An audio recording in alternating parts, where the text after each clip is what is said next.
WWE Elimination Chamber was this past weekend, as well as AEW Collision, and I'm here to tell you Collision was better than Elimination Chamber, and WWE is more at lost with its fans. Stay tuned for those reasons why I feel that way.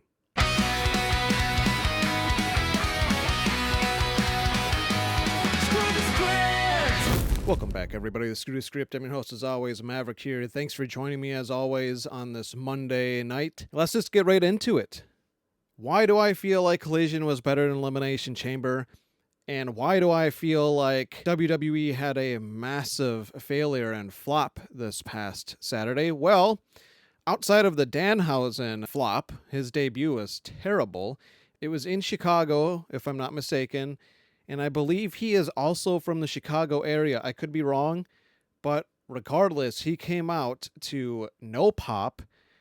It was this clown act. And now, don't get me wrong, Danhausen, he's funny. He's a funny act, but he's just whatever in the ring. He's basically the face paint version of R-Truth now in WWE. He's just going to be there as a comedy act. He'll sell a lot of merchandise, I'm sure, with the kids especially, PG.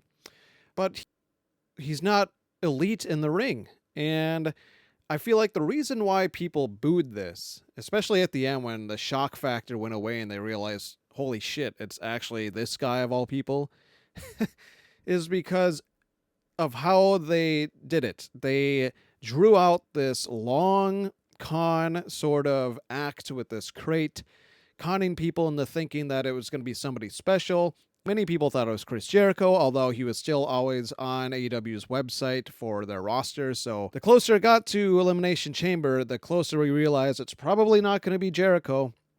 But it could have been Alexander Hammerstone. It could have been the return of Killer Cross, some other big get on the indies, some new signing, some other person. It could have been Will Hobbs if they wanted to package him that way, although he already debuted at the Royal Rumble. But anything, I would have taken that over Danhausen. And I feel like that's how a lot of people felt. And that's why they booed and they were upset. Rightfully so. I think it was a huge fail. And that's just the tip of the iceberg of what was probably a shitberg, actually, of Elimination Chamber. Let's get on to some other facts. At Chamber, we got Randy Orton winning the men's. AJ Lee won the women's championship. CM Punk win over Finn Balor. Look at that.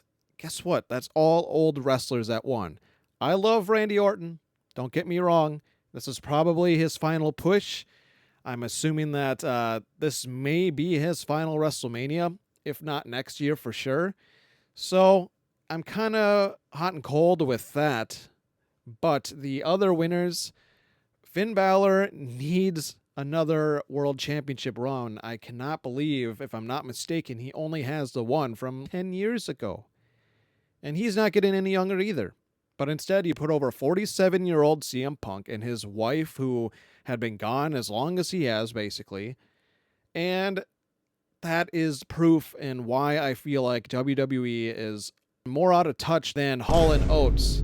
Like that song. I've made that reference before on this channel, but that's an understatement at this point, really, because the Danhausen thing, way out of touch. That's not what the fans wanted.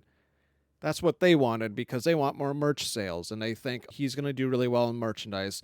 We don't care about pleasing the WWE fans with actual pro wrestling and guys who are really good at it. I'm sorry again, Danhausen. I haven't seen it from you. And now we have all these old heads going over the younger talent. Whereas over in AEW, they push the younger talent. On Collision alone, we saw Kevin Knight put a great promo out. Man, has he gained a lot of confidence on the mic. And he got a title shot this upcoming Wednesday against MJF. Both of those guys are under 30, by the way. We saw Kyle Fletcher win another solid tag match with Okada, Proto-Okada. I really like that name. We saw Ciampa go over Jay Lethal. All of those winners are younger wrestlers. Ciampa, he looks older than he is, but he's younger than Jay Lethal. We saw the debut of the Brawling Birds tag team. Two younger women, and AEW's women division is on fire. Their tag team women's division, so much better than WWE's, not even close. We saw a fun 4-on-4 Death Riders versus Don Callis family match. Just a ton of fun. We saw Zeta Steele. She's 22, I believe, and she was featured against Toni Storm. Yes, Toni Storm won, but also, guess what? Toni Storm is still young herself. AEW is fresher, they're younger, and they're way more interesting than WWE in 2026. And these shows proved that statement, I believe. If you watch Collision, if you watch Elimination Chamber, you can see the stark differences in the age of the wrestlers, the skill levels of the wrestlers. CM Punk, I'm sorry, he looks gassed 5 minutes into that match against Finn Balor. I honestly think Finn Balor carried that match, and he easily should have won that title, but I digress. It's the same people at the top feuding with each other, the same 8 people that we've seen in WWE for well over a year now. Their only hope, like I've said before a few times now on my channel, are the recent NXT call-ups, but I don't have faith in them doing right by them. Whereas in AEW, instead of all these older wrestlers holding the main titles like you see with Punk and McIntyre, you see the older wrestlers, they're more so mentors. You got Christopher Daniels mentoring Top Flight, Jay Lethal. You've got Moxley out there doing commentary while some of the younger wrestlers like Danny Garcia and the Death Riders gets the opportunity and the spotlight over him. Then we'll get on to Seth Rollins stuff in the men's chamber. Before Randy Orton winning, Seth Rollins returned to screw over the Vision wrestlers that were in this men's Rumble. Unoriginal. I think WWE has done 6 masked man storylines in the last year and a half, and I don't even think that's over-exaggerating. I think it's been right around that much. Seth Rollins was the reveal. Nothing shocker there at all until WWE does it again in about 8 more weeks. Creative is like, how do we make this new storyline interesting? Because it's failing. It's not going anywhere. Oh, I know. Let's add another masked man storyline to it. That's the bullshit that you see in WWE. Such awful fucking creative in WWE. I mean, let's be honest. To sum it up, before I move on to more AEW stuff, the only huge pop that we saw at Elimination Chamber this past Saturday was when Raquel had her wardrobe malfunction. And there's the rating on Cage Match. 5.21 when I screenshotted. Yet another mediocre. Honestly, I think this is a generous 5.21. I would have put it well under 5. I would have put it at 3.5 to 4 because it had hardly anything memorable that I'm going to care about 5 years from now, not even a year from now. I don't think there's any match on the card that I'm going to want to rewatch, whereas I have rewatched dozens upon dozens of AEW matches, even from just regular episodes of Dynamite and Collision, but definitely many times have I rewatched matches from their pay-per-views. I haven't had the desire to rewatch a WWE PLE match in probably 5 to 10 years. One other thing I want to mention before we get on to some huge AEW news, some big WrestleMania news. They are struggling so bad now. I thought it could never get this bad for WWE. They are struggling so bad that they are now airing the first hour of Night 1 and Night 2 for free on ESPN 2 for Saturday and ESPN on Sunday. The first hour is live. They are so desperate to get people to buy the rest of the tickets and put eyes on the product because they see that they're selling less tickets now gradually over time for their SmackDown, their Raw episodes, and now their PLEs have just been dragging fans' faces through the dirt because it's just awful. And now something that I don't know has ever happened in the history of WrestleMania. The first hour is going to be aired for free on cable on ESPN and ESPN2 because that is how bad WWE has gotten in 2026. To finish off WWE stuff, it is so bad that even JD from New York had this to say. The men took 17 minutes from end 1 to entrance 6 to complete their entrances. The actual match took 25 minutes. You don't hate WWE PLEs enough. I can't believe I'm agreeing with JD from New York on this, but WWE has gotten so bad in the last year and a half that even guys who have been basically WWE stans are now finally turning on WWE because TKO is driving them into the fucking dirt. Now, on to the big AEW news to close out this video. Something that I wanted to talk about right away because it's everywhere. And I called this months ago on my channel that nothing was going to happen to AEW. And it looks to be that way. Paramount plans to merge Paramount Plus and HBO Max into one streaming service. But I am reading reports that HBO Max is going to essentially stay its own entity. It's going to be independent from Paramount. It's just going to be an option on the streaming service. To give you an idea, the way I feel that it's going to look, and by the way, this is going to take a couple of years to finalize. So it's not even something that's going to be immediate. It's not going to probably fully go into effect until the end of 2027, early 2028. But how I see it going is exactly how you see Disney Plus. You go on to Disney Plus, and now that they own Hulu, you see that Hulu is an option to click on in the Disney Plus app. That is how I feel this is going to go.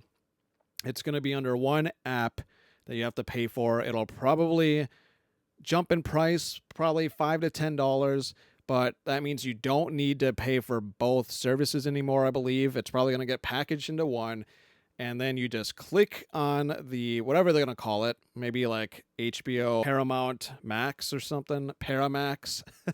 That's my best one, Paramax. We'll call it Paramax. That's going to be what I'm going to call it until there's an actual name. You go onto Paramax and you scroll down a little bit and you'll see an HBO Max tab. You click onto that and boom, that easy. And you'll still have access to pay-per-views and things like that. And for those of you who still do watch on cable, nothing is going to affect you whatsoever because it looks like the cable stuff is still going to remain as is. They are still going to be airing on TNT and TBS. So that's the news that I'm getting right now until things change and more comes out. I wanted to just give you guys my reaction to it because, hey, I was right a few months ago, 4 months ago, however long it was, that this was not going to change AEW whatsoever. But of course, you see the dumbass E-stands all over social media saying, oh, hey, AEW is going to fail. AEW is going under. And not only that, but they're happy to believe that bullshit nonsense lie. And now they are just going to eat those words, look like damn fools, and they're going to have to still deal with the fact that AEW is around and AEW is here to stay. Son of a bitch! Also, with Collision, quick recap, we saw a lot of great stuff. Like I mentioned earlier, the Kevin Knight stuff. Andrade, I didn't touch on that earlier when I brought up Collision, comparing it to Elimination Chamber. It was a much better show. Andrade beat Ishii. I love how well they are pushing Andrade. This is the best Andrade has been pushed since his NXT days in the black and gold era. Basically 10 years ago now at this point, because it's 2026. And I believe he was in NXT in 2016 to like 2018, somewhere around there. I could be off a year. That was his best push in WWE. As soon as he went to the main roster, they didn't have jack shit for him.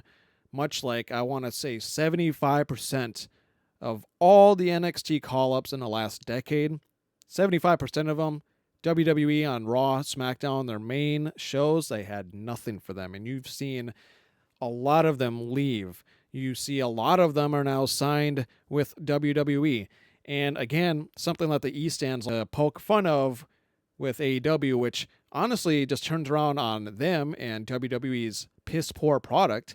They always say, oh, AEW is all X WWE, which I'll give them that. At least it's a little clever to use the acronym there precisely anyway with the lettering. I thought they wouldn't be smart enough to do that. But anyway, when you really look at it, no, it's not necessarily that black and white.